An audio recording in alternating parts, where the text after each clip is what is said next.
From the Dead Workers Party, a podcast about gaming featuring the people that bring your games to life. These are your core elements.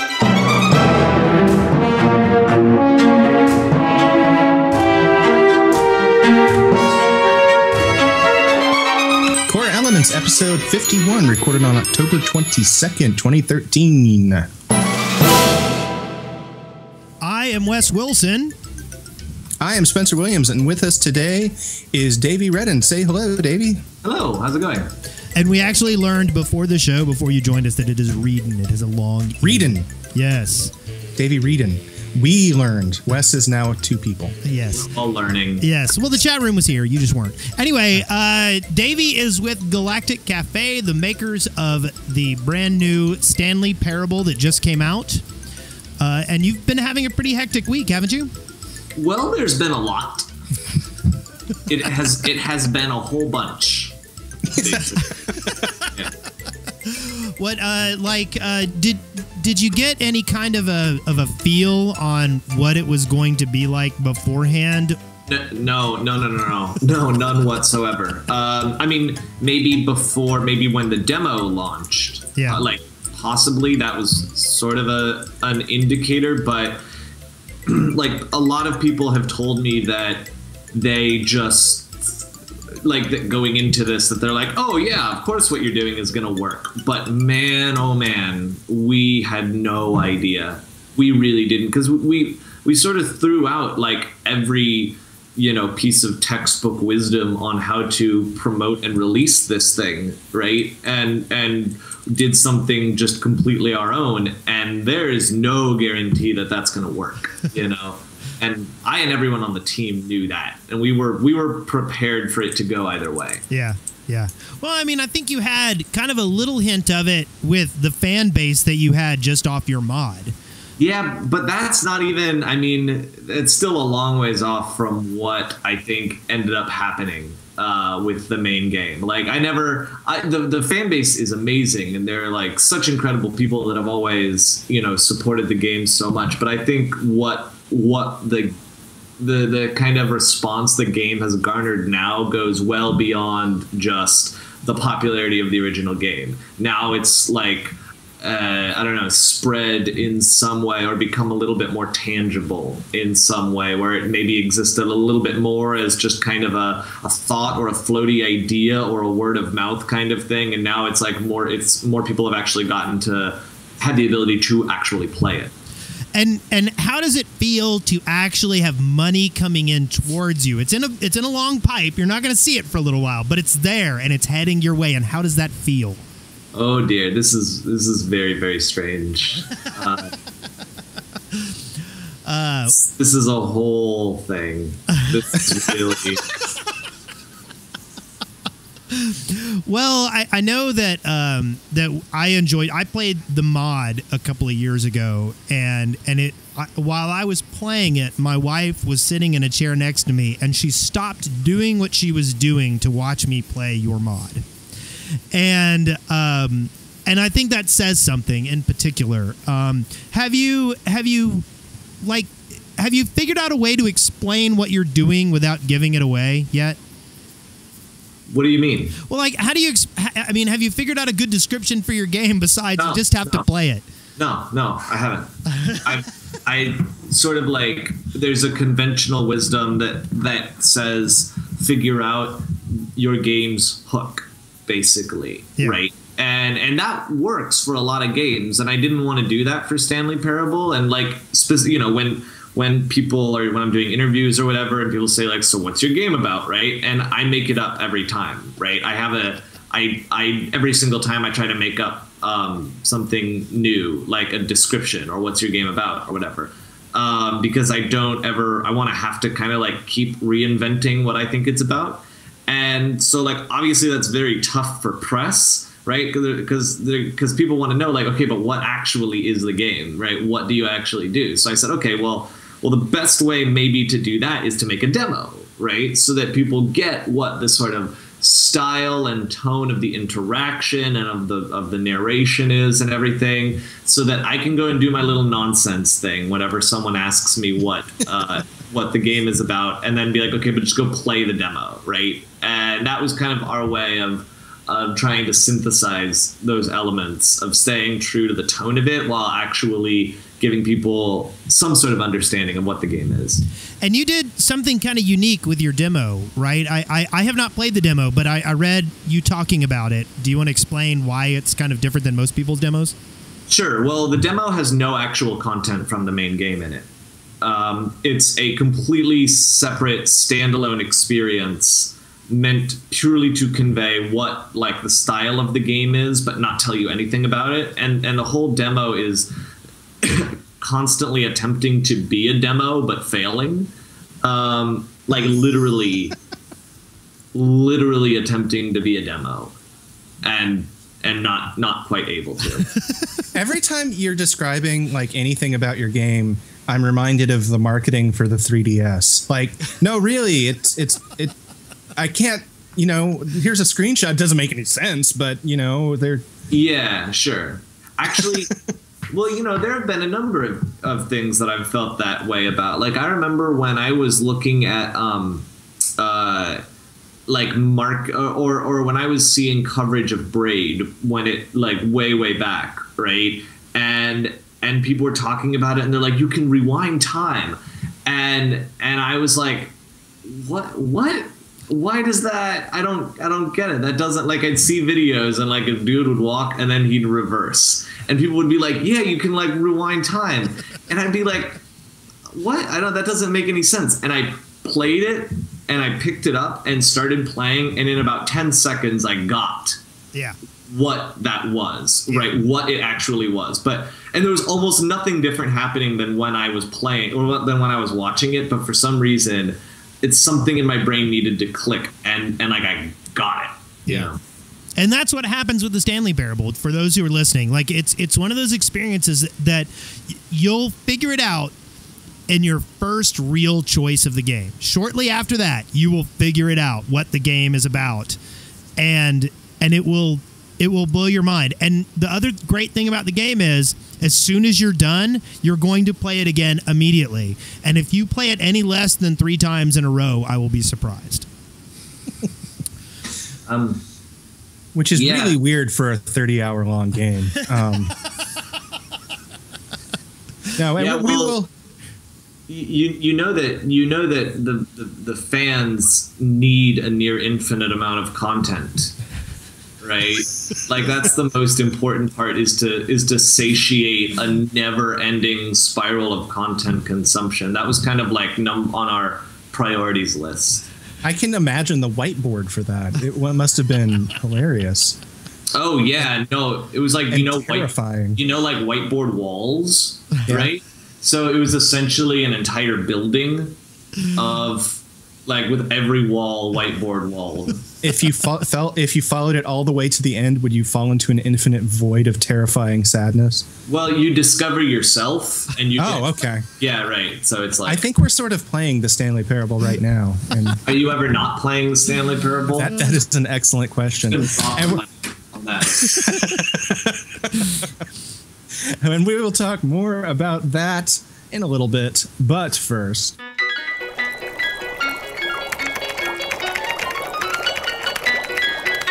Lab Notes.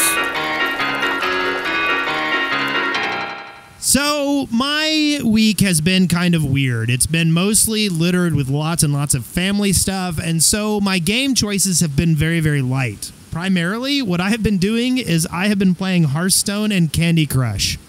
And that might sound... What are those things? Okay. Candy Crush Saga is a Facebook game. It is a... Okay, I'm done with you. It is a Bejeweled style, overwhelming kind of thing. And then Hearthstone is the Warcraft CCG game that is currently in beta. And it's good. It's good. I compare every game that comes out, I compare it to Card Hunter, because that is the only online card game that I have actually really enjoyed. And Hearthstone did it. They did it right. It moves quickly. It's pretty. It's got some decent strategy. I'll be interested to see the longevity of it, but I'm really enjoying it. And what I've been doing is I've been playing Hearthstone and Candy Crush and then watching Netflix Like I've been eating up horror movies and stuff like that, and trying to get as much like Halloween stuff in, getting caught up on Supernatural and things like that. So I'm just imagining like every time you click something in Candy Crush, like some clock somewhere ticks one more second off of your life. And I have thought about that. I have thought about that actually. And don't get me wrong, I'm aware of the nihilism of social gaming. It is all in all an empty experience in many ways. But then again, you played Defiance for how long, Spencer? It's hard to say because I just kept sort of playing it every once in a while. And it was mind-numbing, wasn't it? Not in that way. Well, but it was in a way. It was a mindless gaming experience along a certain vein. Right? I'm having a hard time connecting Candy Crush to a third-person shooter MMO. It's just like, shut your face. Yeah? Yeah. Well, okay. Anyway, so See, you know what I think for me, what's the perfect marriage of those things for me lately has been Spelunky, because it's like, it's amazing how I can just like tune out while I'm playing that game, but it's also a game about like constantly having to be aware of your environment and to like learn new things and to always be like gaining some new piece of knowledge about where you are and what you're doing, and yet somehow I can still just like completely zone out on it. And like that's what it's, you know, when I am just like stressed or whatever and need to discharge, it's like that's what I'm gonna go do, even though that game is just about like dying constantly. Yeah.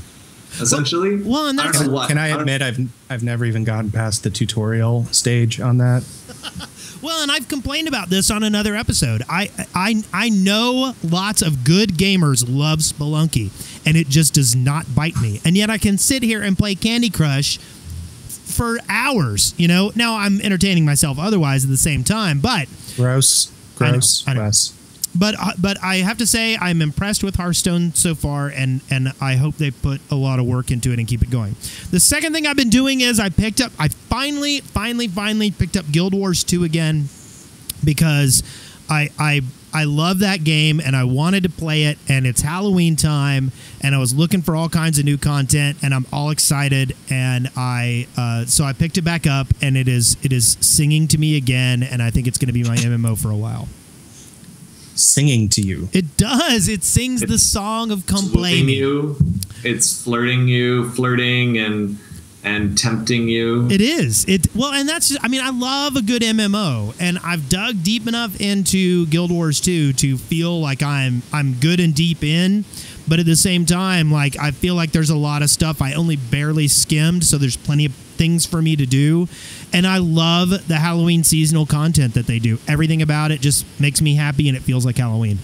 I just had the strangest image pop into my mind of Guild Wars 2 wearing an earpiece and some guy with a really long nose behind the bushes whispering what it should say to Wes. Well, I did go back in, and I don't know if you guys remember, but I did a video last year of me trying to go up the clock tower, the Mad King's clock tower in Guild Wars 2, and my excitement. And I went to do it again this year because there's a new piece of equipment at the top of it, and I got to the top in less than an hour. I was very proud of myself, and Spencer hates me now. More. Yes. It's an impossible feat that no one should be able to do, period. So the last thing I've been playing is I've been playing Smite. It's my PvP game of choice. We do another show called Dead Workers Party on Smite. You should go check it out. It is a valuable and fantastic experience, and I recommend it. How about you, Spencer? What have you been doing? All of my friends in real life somehow managed to talk me into playing a Pokemon game. I have never played a Pokemon game before. Yeah. That's not true. I did try to play one of the Pokemons once and was immediately completely and totally turned off by it, so I put it down. But this one I got, and I got Pokemon X for excitement. And this is weird because I've been playing games my whole life, and I've played a lot of games, and I have this sort of encyclopedic knowledge of games, and if someone asks me about something, I can tell them something about it. And the game that brings me to my knees is Pokemon. What now? How explain why you're on your knees for Pokemon? Well, that's not what I said, but I found it. I still find it. I'm past this a little bit, but I find it so completely and totally overwhelming in the amount of stuff there is to do. It's like okay, hey, guess what? You're gonna go out and you can get these little balls, and you're gonna go into the fields and you're gonna catch Pokemon, yay! But by the way, you can also play with them and feed them treats and rub their bellies. And also, they hold these things that do something, that something happens. And there's these trainer people that will permit you to do. And it like the list of things just seems to go exponentially upward until I have no idea what's going on. And I'm talking to friends that have been playing Pokemon since they were like 6, and they're like, man, what is the matter with you? This is the simplest game in the world. And I'm like, no, you have trained yourself your entire life to understand the madness that you are holding in the palm of your hands. Well, it's a slow evolution, right? Like game over game, you know, like each time they get you to where by the end of it, you don't notice that you are, you know, like blinging out a harem of Pokemon, you know, and sending them on weird, like, Pokemon trafficking missions or something. But it's like, no. Right? But they're like, no, it's simple. It's innocent. But they didn't. But you jump in later and you see that, but they're blind to it. Well, I mean, I imagine it is the evolution of gaming tropes for a particular style of game. I mean, there's a lot of things that Smite did as a MOBA that are directly attributed to the MOBAs that came before it, but made no sense. Like towers did physical damage and you needed to do physical damage to hurt them. And it made total sense if you understood it in the continuity of everything that was going on. And I imagine Pokemon's kind of like that. There's this evolution of how you think about those games. Okay, I got this guy and he's bird type. He's a bird type Pokemon, which is, you know, that's cool. He's a bird. But what is weak to bird type? Okay, bug type. Bug type is because birds eat bugs. That's fine. So what is bird type weak to?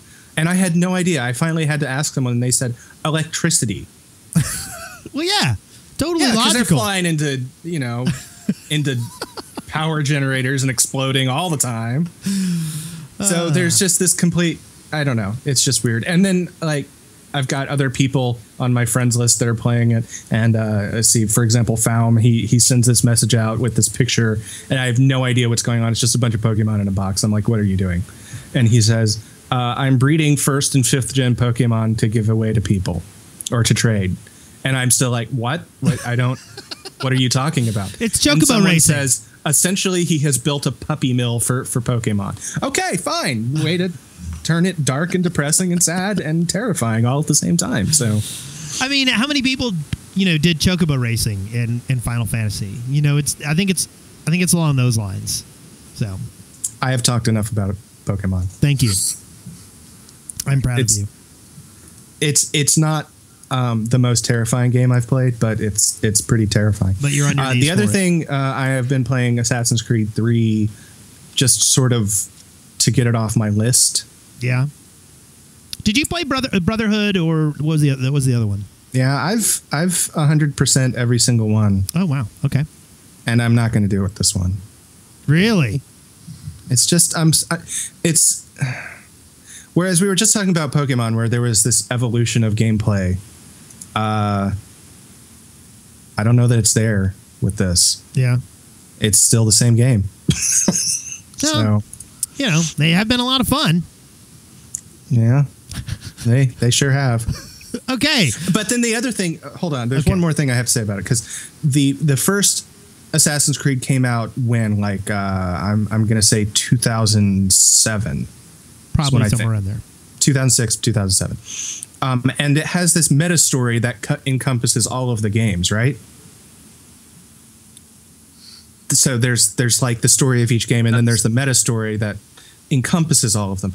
And I have no memory of what happened in those earlier games. It's like I've been trying to watch a movie for 6 years. I don't remember the name of the character that did the thing that one time or why they did it, and they're still talking about it. So wrap it up already. Come on, wrap it up, people. Yeah. Are you getting mad and asking why the next George R. R. Martin book isn't out yet too? No, I've ceased caring about that long ago. Well, okay, let's ask our guest. Davey, what have you been playing? Or have you been playing anything? Well, I haven't had much time, but now I do. I've been playing mostly Spelunky. But gosh, what? Okay, so I beat a game called 140.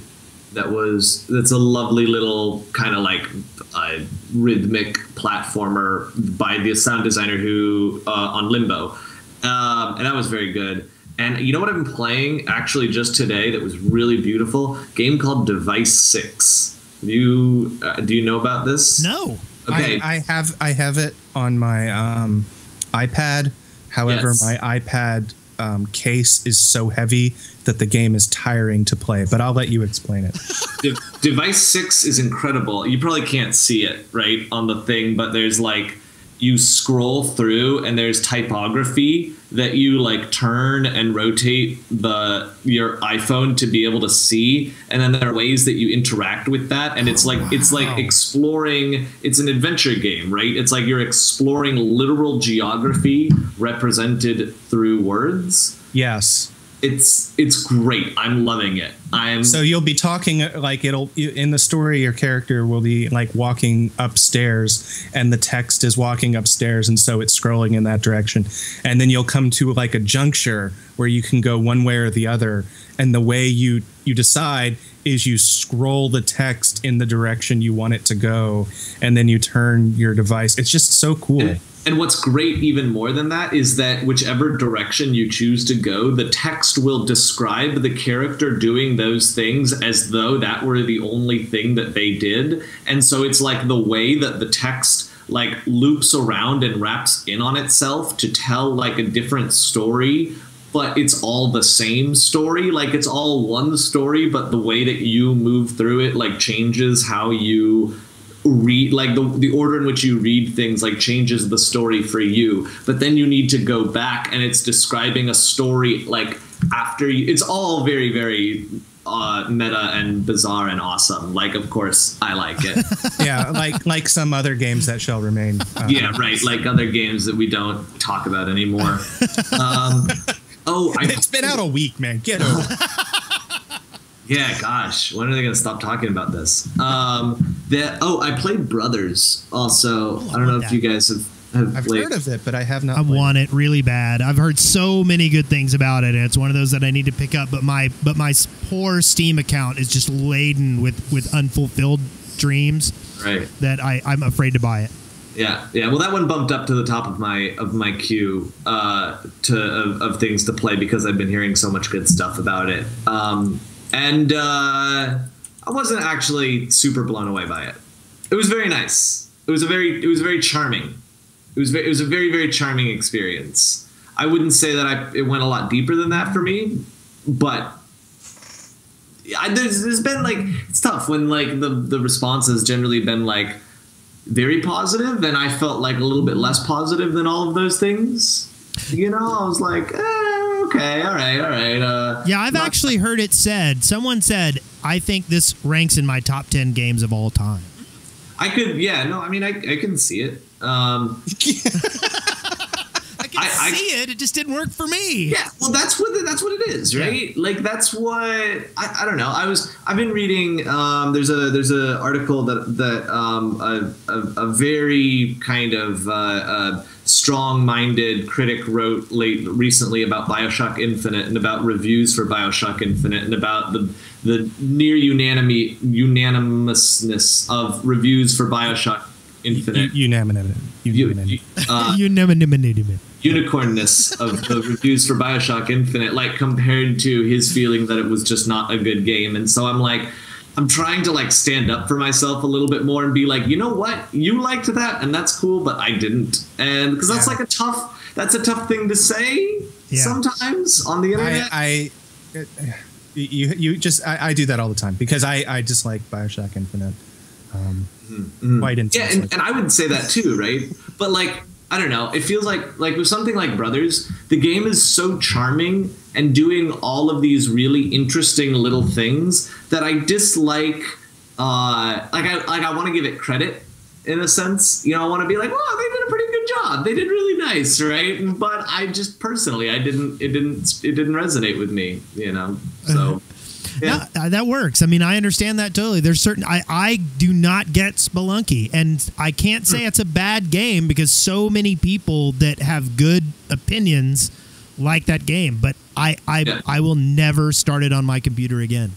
Well, I'll tell you what changed Spelunky for me was watching videos of really good people play Spelunky. Like, I played a bit of it and was like, okay, it's good. Definitely, I see it. I really liked it, but it didn't, like, really stay with me. And then once I started watching people who really knew what they were doing and learning all of the, like, tricks and tactics and ways to really make something out of it, that I hadn't known about before, and then I was like, oh, now I get how to play this game. And then it just like unfolds from there, and you see like a flower.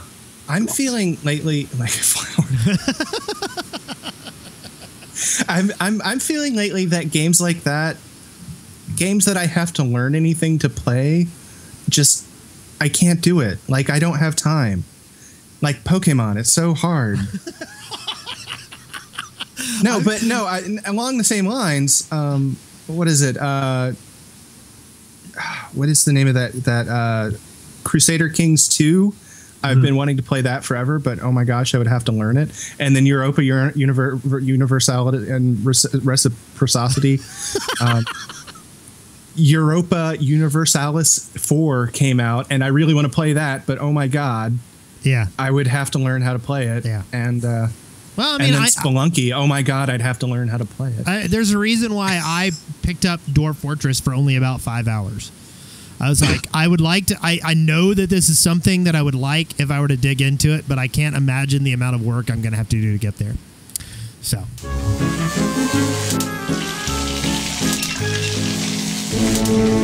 Eureka! Ow!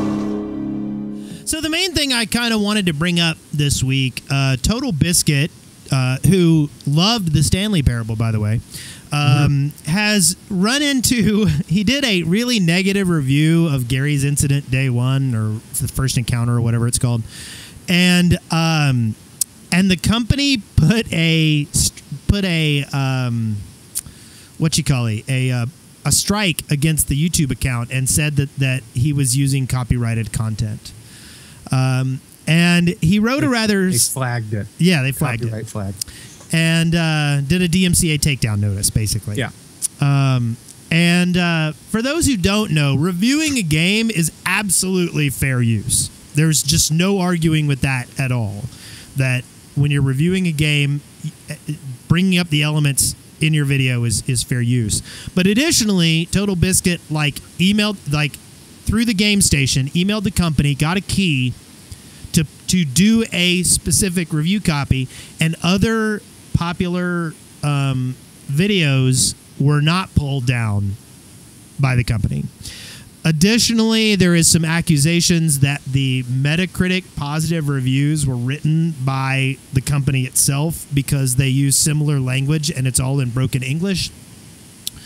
And as it ended up, long story short, the company ended up apologizing to Total Biscuit and pulling down the takedown notice, but also saying, well, we didn't know it was going to be monetized. Have either of you followed this story at all? Yeah, just a little bit. And I don't really care. You don't care?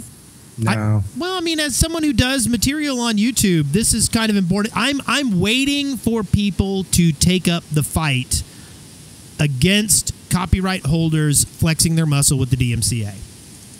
Well, that's happening, but this is not emblematic of that. This particular instance is such an isolated incident that I have a hard time caring, in the sense that I don't see this happening on a regular enough basis for it to be indicative of anything at all. Yeah, this is kind of like cartoony evil villain. Exactly. Of the situation. Well, yeah, but at the same time, like, I mean, I agree it's accentuated. It is a single event, but it also puts a fine point on the ludicrous nature of the way the DMCA is used with regard to YouTube and similar content environments. And I keep waiting, and periodically it happens. Copyright holders will attack someone not realizing that they will fight back.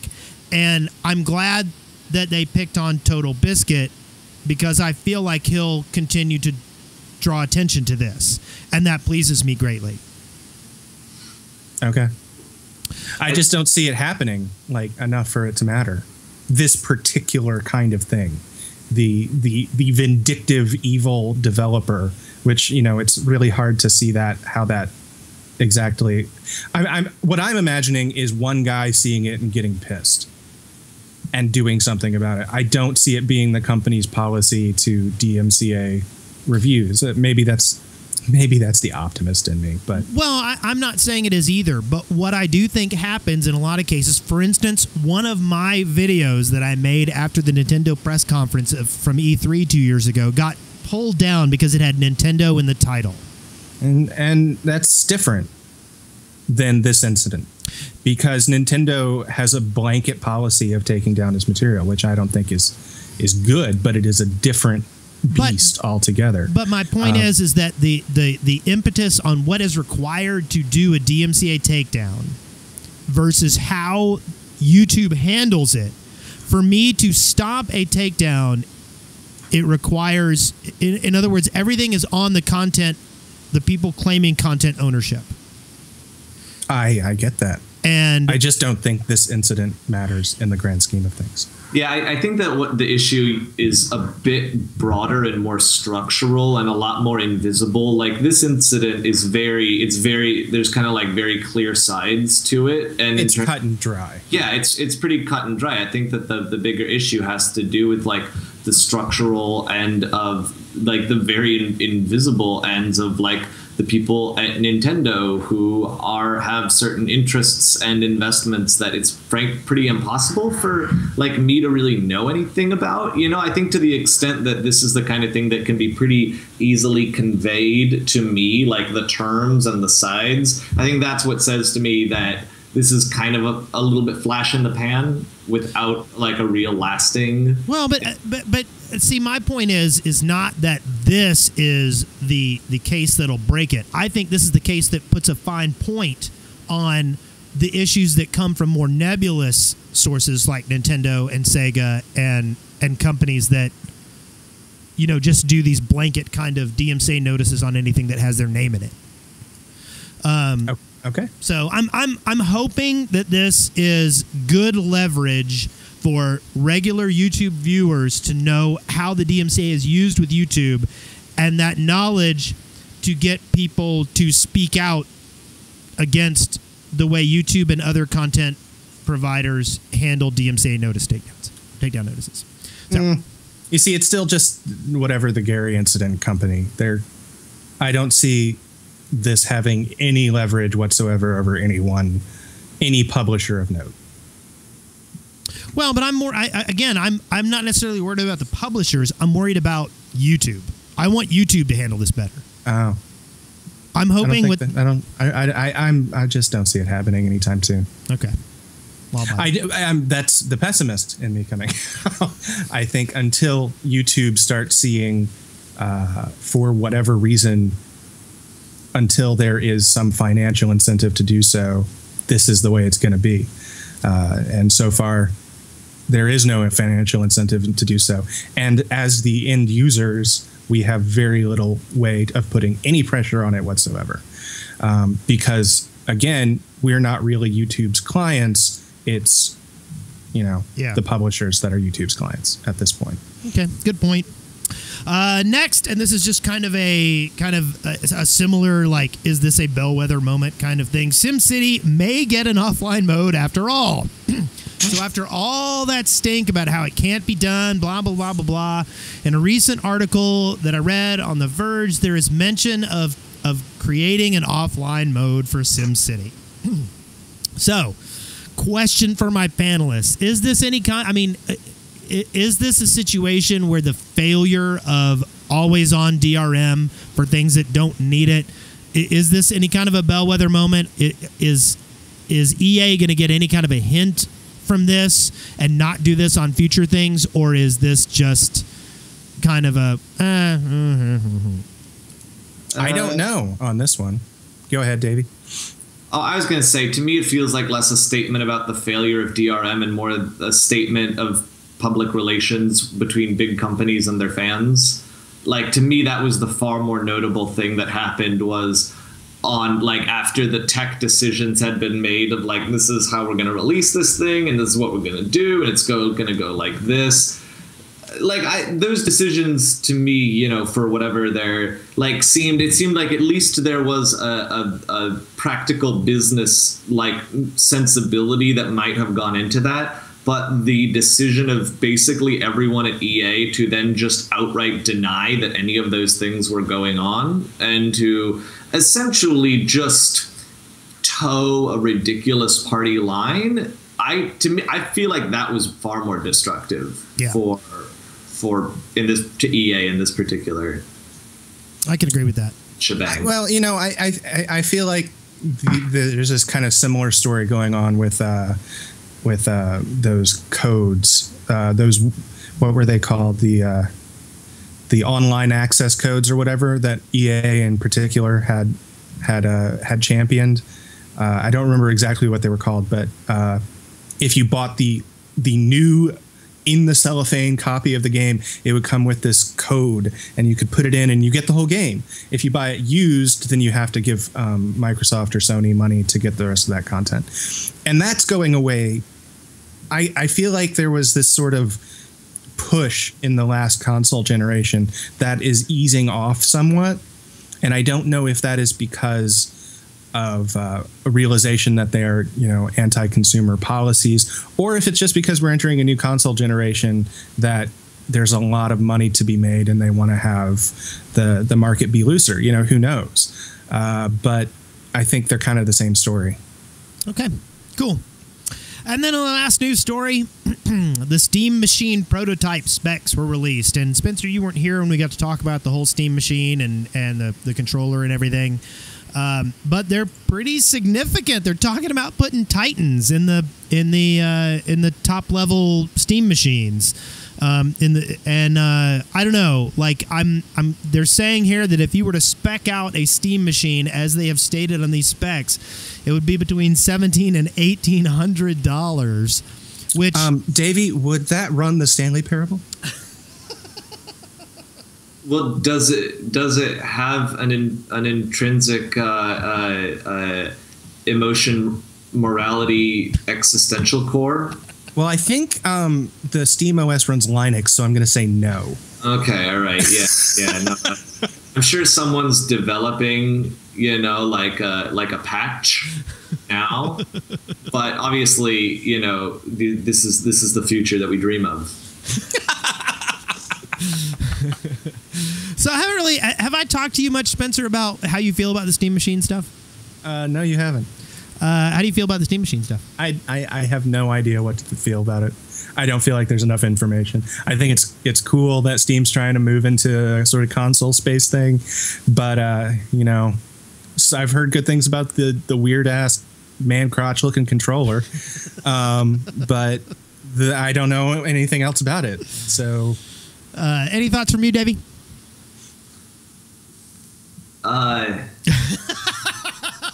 Did I freak you out with the weird ass man crotch comment? I'm sorry. It's okay. I just, you know, it takes time. Right?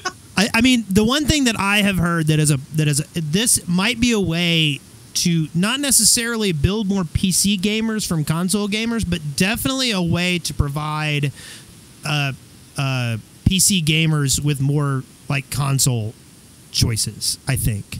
I'm kind of excited about it. I want to see what they do. I think it would be kind of cool to build one of my own. But I'm unsure that the Steam Machine stuff will have any effect on me. Now, one of the things that they said that I thought was interesting is that they have managed to work with graphics manufacturers to have drivers that are significantly more powerful than you'll get on a Windows PC, because a Windows PC has all the overhead and the SteamOS apparently will not. That's sort of interesting to see where that goes. But at the same time, it's interesting in the same way that I'm interested in VR goggles, in that, wow, that sounds cool, but how? And will it make me puke? I feel the same way about that. So it's all about execution and where it comes from. So inspiration. Okay, so let's be honest, Davey. How much of your success do you think is solely based on the vocal work of your narrator? Oh, a huge chunk. I don't even, we'll never know. We'll always, like, scientists will look for a specific percentage, probably for several decades. But we'll always get closer.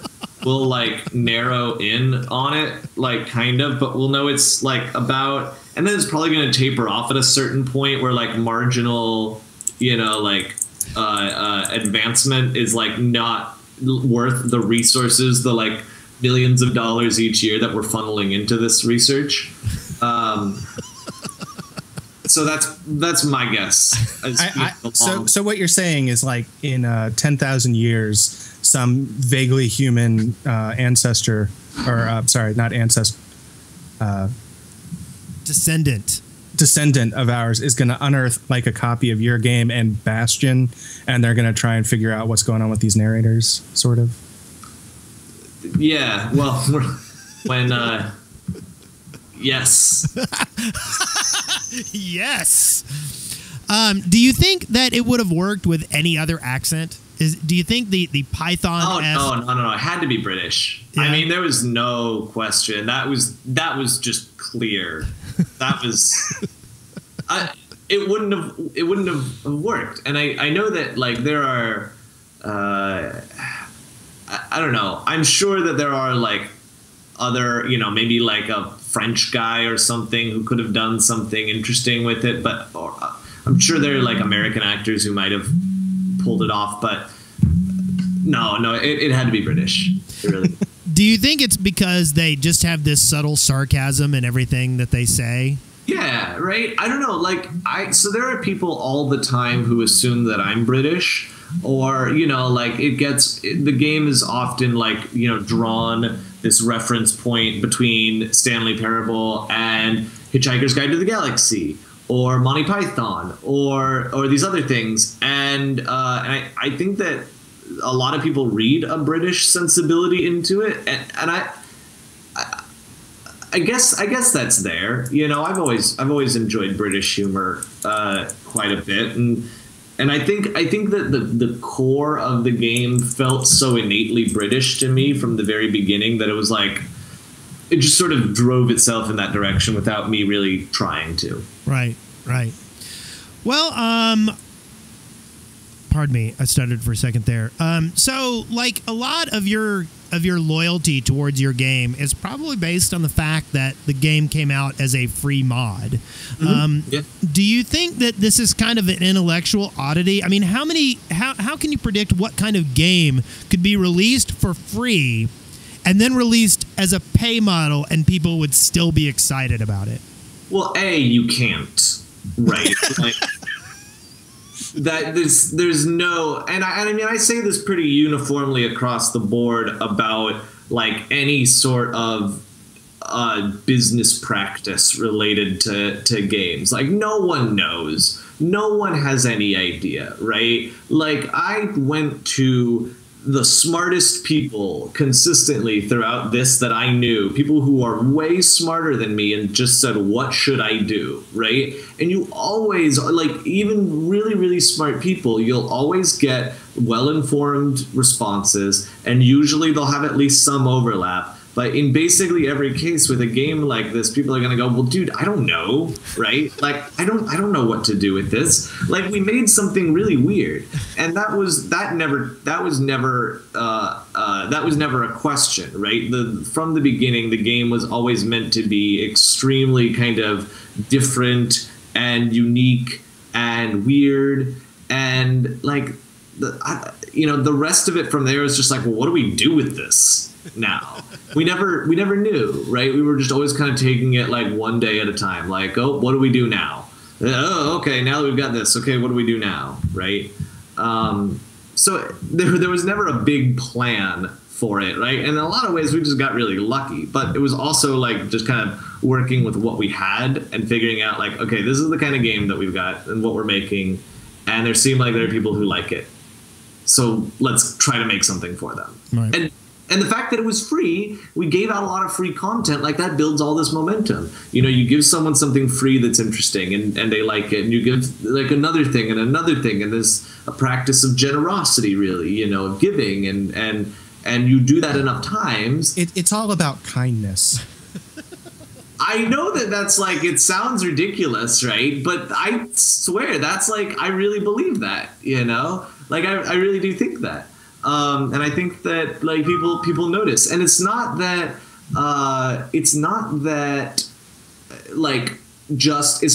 everything good that happened with the game was all people who had played one of the free things that we put out, like the original game or like the demo. But I think it activated so many people. It activated such a substantial number of people that those people were really eager to go and start talking about it with other people. Yeah. We only needed a very small percentage of the total potential player base for it to start spreading and to give them a game it's fun to talk about, that's interesting and weird to try to describe. That was it, right? I think with the original game, you got so many of the tastemakers who play everything so intrigued that when the actual game came out, it was just, it was bound to do very well. Yeah. So. And you know what? I spent the last 2 years going and meeting a lot of those people, right? Like I've spent a lot of time going out to conventions and festivals and things and actually putting myself in front of the people who do a lot of that stuff. And so it's partly that, and it's partly just that I think we had something that was designed around being attempting to be interesting to talk about. Yeah. So, how much did you add with the release of the main game? Was there a sea change? I haven't gotten to play enough and dig into it enough to notice the differences yet. There's a lot of difference. There's a lot. I mean, almost everything that's in the original game is in the new version, but it's basically all been rewritten somehow. Like it's almost all of it has been like reimagined in some way or kind of redesigned. And then we added a lot of new stuff that was not there at all. And then we added a whole bunch of like structural things that changed like the nature of the game and the way that you play it. And it's like all around, it's really like, in my opinion, there's a lot of new stuff. Though we tried to design it more so that there was a lot more hidden stuff that would be like, things that different people would only see at different times on different playthroughs, just to make it like a little more unique for each person. Right. Did you take out all the Half-Life 2 sounds? Yeah, we did. I mean, we had a sound designer come in and redo everything, and there's a lot of like Portal and Counter-Strike and Left 4 Dead art assets in there, but they're used generally in such a way that it's not so easy to tell that's where they're from. Right. So, like, your game focuses on the very nature of decisions in games, and then when you see games like The Walking Dead that proclaim to have plot determination heavily based on character decisions, do you just want to point people at your game and say, this is very ironic? I drew a fine point on this. Well, I mean, I don't think Walking Dead. I don't think there's a lot of claim with Walking Dead that choices have like major impact on the outcome of the story. I think one of the really special things about Walking Dead is that your choices don't always have a lot of impact on the story, right? Oftentimes they have very little impact, and yet they still found a way to make it meaningful, like to make those choices meaningful in some way, even if they're not like directly impacting like the plot, right? And so like that's the real achievement to me of Walking Dead and what I love about it so much. And sort of hopefully it's like when it comes to this kind of thing about like how do your choices affect story in games. What does that mean? What should that mean, or could that mean? Like, I only really hope for more reference points, right? Not like a better interpretation or worse, but just like, oh, like, even if you hated Dear Esther and how it presented player choice, at least that exists, right? At least that exists so that we can talk about it and understand that. And that's always my feeling about it, right? Like, we're only ever using these reference points for games that do this kind of weird, interesting stuff just to get better at understanding it, you know? And just like keep gaining just little bits of more information. And hopefully Stanley is like a bit of that, right? It's like, here's just another little reference point, basically. But I kind of find that the Stanley Parable also draws a little bit onto the nihilism of it, and I felt like that's one of Wes's favorite words. It is. I find there is a lot of nihilism in everything I do. I really focus on, anyway. But like with The Walking Dead, I feel like they accentuated the players' decisions to make them feel more important than they really were, and it was successful. I felt like my decisions were going to be very important, even when in the long run they were not as important as perhaps I felt like they could have been, and I feel like the Stanley Parable draws attention to that at times. And so, like, when I think about games like Walking Dead and Stanley Parable side by side, it almost seems like the Stanley Parable is a direct response to that type of hype, saying, oh, really? Well, they're a very different scope, you know? Like, Walking Dead does a lot more, right, than Stanley Parable does. You know, there's simply more there. Larger scope. Yeah, right. You know, and I think that the bigger you get, the easier it is to fail, which is why we tried to keep Stanley Parable small, or as small as possible, right? Like, so that there was just less stuff in there that could fail. And I do think that having more stuff means that there's more, like, if with Walking Dead, for example, you know, if having more in there means that they have more opportunities to attempt something interesting or weird or new with narrative, like, and those guys are pretty smart, you know, making that, like, okay, cool, yeah, go ahead and like take some more time to you know, like, get some more stuff in there. Certainly, and if it fails, well, okay, so learn something from that. And like, I haven't played Wolf Among Us yet, but like, that's what it sounds like from people that I've heard is Wolf Among Us is kind of a lot of people at Telltale going, okay, what can we learn now from what Walking Dead taught us? Try to more concretely focus in on what worked about that experience, right? It's like, that's always the more important thing for me, is like, how much did we set out to do versus how much did we learn from that coming out of it, right? Well, and that leads to one of the questions I actually had kind of thought of beforehand on this. You know, how can you take what you've done with Stanley Parable and make a better implementation of it? It feels like this experience is kind of a one-shot sort of thing. Do you have an idea where you're going to take what you've learned here and move on to?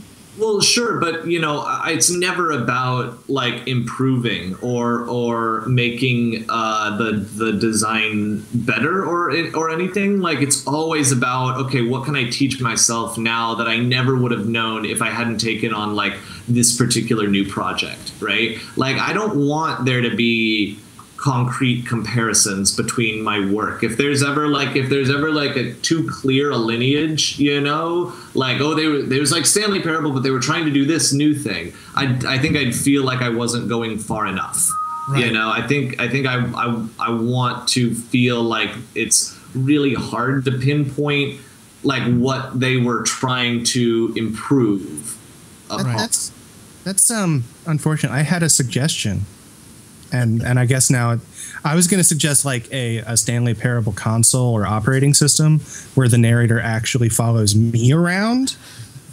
That's well, see, so the thing is that like, honestly, in that, you know, there's 1,000 things like that we could do, and I'm sick of the narrator, honestly. I'm sure right? you are. Right? So it's like, absolutely. Yeah. No, but I mean, like, I'm not to poo on that or anything, but like, I really just like, I want to do something totally different, right? I don't even want to think about that anymore. That's old to me. It's dead. It's done. It's like, you know, the demo was actually really interesting because it was a fresh take on what we had been exploring with Stanley Parable. It was like we had to learn a lot of new stuff in order to do that. But that was just like incremental, right? Like, it's just a little extra thing that taught us something new about that. And I want to throw that all out now and go like, okay, where is something that nobody even would have seen the trajectory from? Have you got a plan for your next game? I'll let that be my answer. Okay. I always feel guilty asking that question when your game just came out. Like, by the way, we're sick of what you just did. Tell us what's next. Hey, you think you're sick of it? No, that I totally understand that. I've been asked several times why I stopped doing the Team Fortress 2 podcast that we did for so long, and yeah. Yeah, that one was tough. Like, we were really getting kind of. We were digging up a lot of stuff there. But I mean, with Stanley Parable, I imagine like your design was set early, wasn't it? I mean, I would imagine you're just implementing most of the time. And maybe that's my imagination. It's a tricky thing. We thought it was going to be that way, and then we ended up doing a lot more design much later in development than we thought we were going to. How, like, was there anything that you did in the game where all of a sudden you went, no, this isn't going to work at all. We have to stop this. We have to pull back from this. Was there some direction you were going to go where that? Yeah, there were a bunch of places. There were a lot of things we cut. For one thing, we were going to do like a whole DLC package where the narrator would there was just the narrator attempting to compensate you for having spent money on the DLC. Actually, some of that ended up in the demo, right? Like trying to convince you to buy the main game, but yeah, there was that whole thing. That was way too much. There was one entire ending that it was going to be that we wrote early on. That it was going to be like you're fighting, like you get a gun and you fight against aliens and stuff, and it was ridiculous. And it was like we thought it would be funny, and then we started writing it. It was like, this is not funny at all. There's nothing interesting about that. Well, let me ask you this. Like, I imagine that, like, for something that you had kind of done for free and then, like, you were taking it into a new direction and going to be selling it, what did you talk to anybody about how much you were going to charge for your game? What was the whole thought process between how much you're charging for your game? Oh, man, this was a long thing over the course of many years. Because at first we were like, no one's going to pay money for this, right? And so we were gonna like give it away for free, but we were gonna try and do like pay what you want. And then we were like, well, maybe there can be like different options that you can like choose to buy to support the development. So we were gonna do like things where you could buy extra little nonsense items that were like just basically meant to support the developers. And then we were like, oh, what about the DLC package, right? We'll give the game away for free, but you'll buy the DLC, and the DLC was gonna be like a whole extra game that you could buy basically to like keep going. And then, you know, like really what changed my mind about the whole giving it away for free thing was 30 Flights of Loving.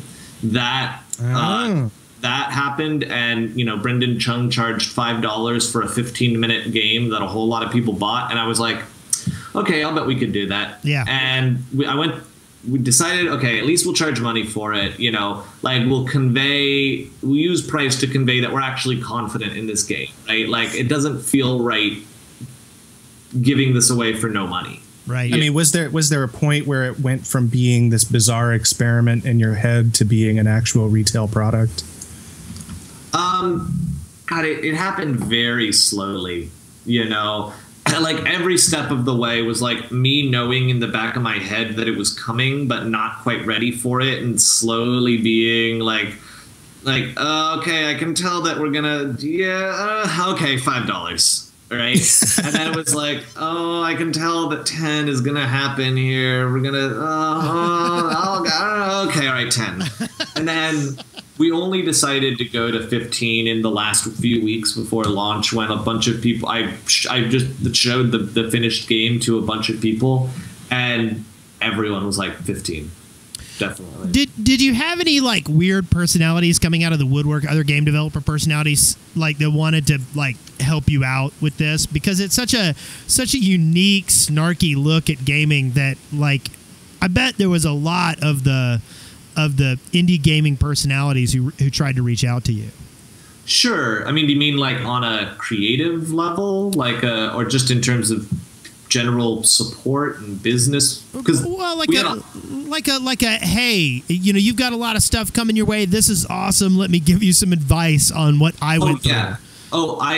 That's the only reason that this exists. You know, that really, really is the only reason, is because there were really smart people, more of whom simply offered it than who I actually went and asked to. I think I would have been a little too scared most of the time to ask people, but like there are a few people who just reached out to me so hard and said, hey, I really like what you're doing. People with the credentials that you would trust them, right? You know, really, really clearly smart people who said, look, I think this is what you got to do. And I think, that this is what's going to really make this thing sing. And kind of over and over that came up where people would say this. And I just stopped everything that I was doing basically at a certain point and just said, look, here's what I think. Tell me what to do, right? Yeah. Here's what we're dealing with. This is what we got. What would we do here? And in about the last like 2 months or so of development, that was my entire business plan, right? Is just make the stuff first and then go and put it in front of smart people and say, how should we sell this, right? And that's like 100% what I attribute the game's, financial success to. Did any bigger companies like come and try to swallow you up?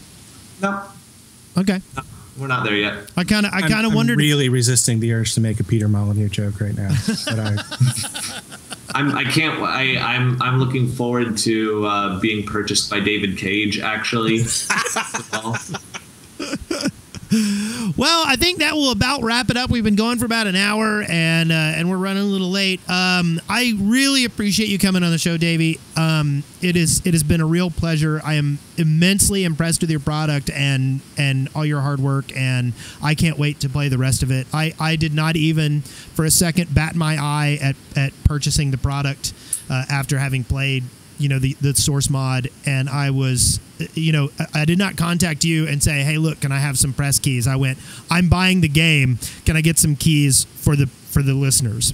Oh, thank you very much. It's very sweet of you. And some people were telling me that those keys that I gave you, like some other ones have been bouncing, like turning up used. So if that's the case, let me know. I'll get you new ones. Will do. But for all the listeners, what that means is I have some keys to give you. If you are interested in owning the Stanley Parable, toss us an email.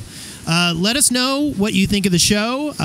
Say some good stuff. Say some bad stuff. Let us know where you want to take it. Let me know a developer you're interested in having me contact. I've been hitting a lot of dead ends lately, so I can use all the help I can get.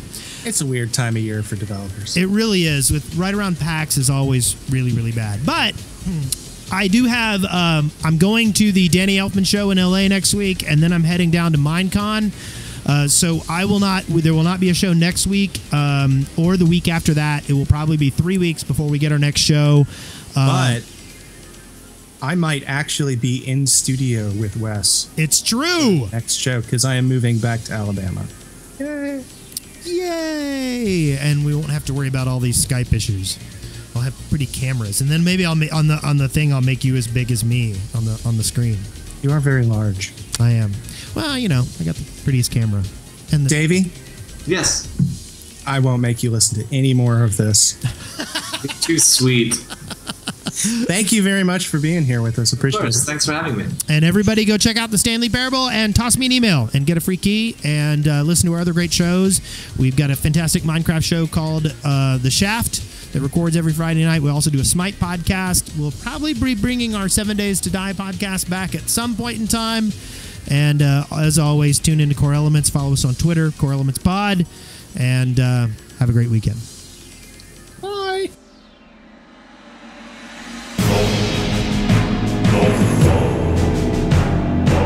You've been listening to Core Elements, exploring gaming one element at a time.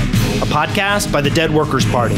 See the show notes and get more information at coreelements.deadworkers.com or leave us a voicemail at 256-812-1010.